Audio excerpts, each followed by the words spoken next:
नमस्कार, आपण पाहत आहात GST न्यूज आवाज महाराष्ट्राचा। नाशिककरांसाठी दिलासादायक बातमी। द्वारका परिसरात धुळे मुंबई महामार्ग वाहतुकीसाठी खुला।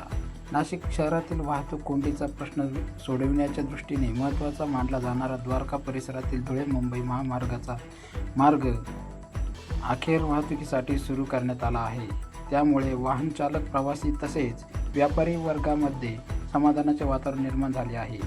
गेल्या काही दिवसांपासून सुरू असलेल्या विविध कामांमुळे या महामार्गावरील वाहतुकीवर परिणाम झाला। परिणामी नागरिकांना पर्यायी मार्गाचा वापर करावा लागला होता।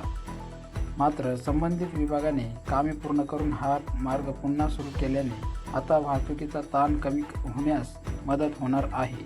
धुळे, मालेगाव, मुंबई तसेच नाशिक शहरातील विविध भागांकडे जाणाऱ्या वाहनांसाठी हा मार्ग अत्यंत महत्त्वाचा मानला जातो।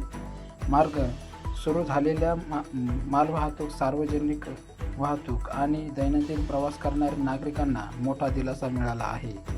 स्थानिक नागरिकांनी आणि व्यापाऱ्यांनी प्रशासनाच्या निर्णयाचे स्वागत केले असून भविष्यात अशा महत्त्वाच्या मार्गावरील कामे वेळेत पूर्ण करून नागरिकांची गैरसोय टाळावी असे अपेक्षा नागरिकांनी व्यक्त केली आहे। वाहतूक सुरू झाल्याने द्वारका चौक परिसरातील वाहतूक कोंडीतही काही प्रमाणात घट होण्याची शक्यता व्यक्त केली जात आहे।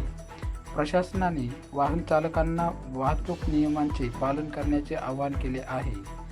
प्रतिनिधी सुरेंद्र गडवे, नाशिक। अशाच ठळक घडामोडी पाहण्यासाठी चॅनलला सबस्क्राईब करा।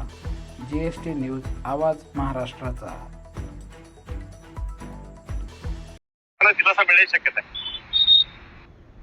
द्वारका सर्कल येथे अंडरपासचे काम चालू झाल्यापासून साधारणतः 3 महिन्यापासून द्वारका सर्कल हा धुळे ते मुंबई आणि मुंबई ते धुळे बाजू वाहतुकीसाठी पूर्णपणे बंद करण्यात आली होती। परंतु आज एका स्लॅबचं 22 मीटरच्या स्लॅबचं काम पूर्ण झाल्यामुळे आपल्याला 22 मीटरचा रस्ता प्राप्त झाल्याने आपण मुंबई ते धुळे आणि धुळे ते मुंबई ही वाहतूक पूर्णपणे सुरू केलेली आहे।